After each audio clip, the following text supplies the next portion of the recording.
Hello, my name's Sarah Day and I'm a therapist, a rapid transformational therapist and transformational coach. And I help my clients get their amazing lives back after divorce. So today's video, I'm going to talk about the one big question that we have to address when we've gone through a traumatic split, possibly with a narcissist. And it happened to me, and if it happened to me, I'm sure you've come across this before as well. And it's like, well, people say, well, you've got involved in narcissism, you've got to start loving yourself, you've got to start, and I came across that as well, that advice, and sadly, I had no idea. I literally had no idea that this was even possible. How do you love yourself? And the reason I didn't know was because not only had I lived for about 2 decades in a marriage where love was in very short supply, but that was also the case in my childhood as well. And what was familiar for me was that I was surrounded by people who didn't love themselves. So when you've got very poor role models, it's very difficult to break the mold, and you just align with what you're familiar with, which is people who don't love themselves and don't hold themselves in high regard. Genuine, authentic high regard, not narcissistic high regard. That's totally different. So it was a mystery. It was an absolute mystery to me. Like, how is it even possible to start loving yourself? I don't know. Is this something that you've come across in your research, trying to get your life back after divorce? And I'm going to share with you how I approached the understanding and the awareness that I developed about this. And again, the traumatic split is a wake-up call. And I've talked about this in other videos as well. It's a wake-up call to start doing something differently, to start thinking differently, to become more aware of what's happening in your life and how you can make changes.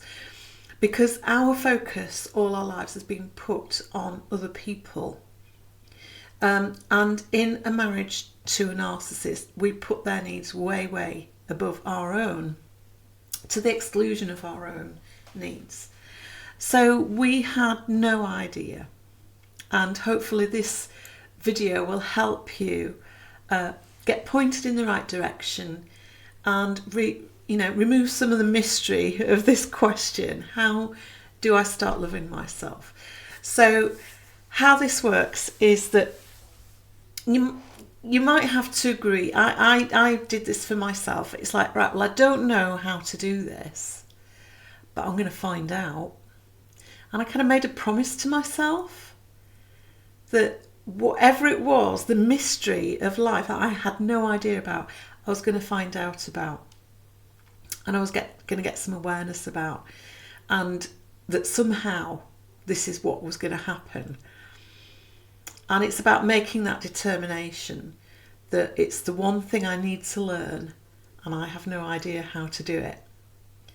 But making the determination that you're going to do that. That's a massive step. Okay, the second thing is that learning to love yourself is not a one-time thing. It's a journey. And it starts with baby steps. And you will have heard me say this before in other videos, that we are having to now learn to do things differently. We're going to have to bring some awareness to a situation that we had no idea about. And it's a journey. It takes practice. It's going against our conditioning. And but we know we have to do it. And Rome wasn't built in a day. So in the early stages, when you're in survival mode after a traumatic split, you kind of have to make that determination. You're going to do this thing. You're going to start to love yourself. and you're going to do it with baby steps, because it's not something you can suddenly jump into and say, oh, now this is what I now love myself. So what I remember somebody giving me this advice, and it stuck with me, and it was like, okay, I might not know how to love myself yet, but I'm going to learn. So the question I asked myself, if I wasn't sure, was, what would someone do who loves themselves? So if there was a topic that I wasn't sure about, if there was a decision I needed to make that I wasn't sure about, so what would someone do who loves themselves? And that helped me so much. And it's a question I still ask myself today, because although my traumatic split happened nearly 7 years ago now, I'm still on that journey. I'm still on that self-love journey. And when I say self-love, we're not talking about narcissistic self-aggrandizement. That is in a different league altogether. We're talking about developing a relationship with ourselves that shows love, self-respect. And when we start loving ourselves, we start believing in ourselves that we are deserving of having a good life and living a good life. Because of course we are. And it's about making decisions that respect ourselves. And it's a massive mindset shift, because we've lived a lifetime of not really loving ourselves very much.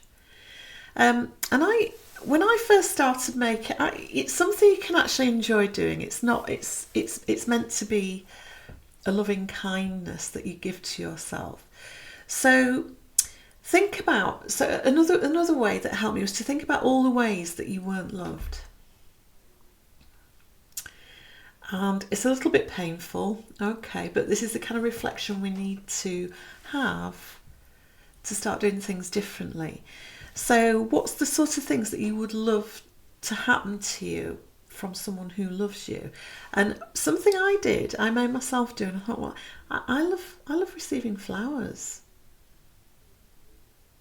So I would like to buy myself some flowers, because I think that's a sign of self-love. I think that's a nice way of showing, that, yeah, you've got, I can do this.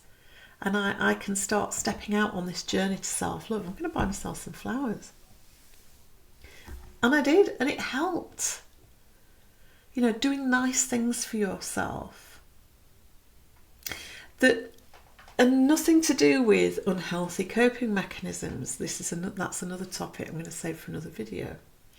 But something that you do for yourself that will help you feel better about yourself, and it will build yourself up on the inside.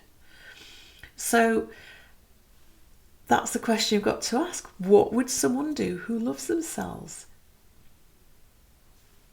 It's a great question. And I hope that helps. Thank you for listening. If you'd like to hear more videos like this, please like and subscribe. And I'll see you in the next video. Bye-bye.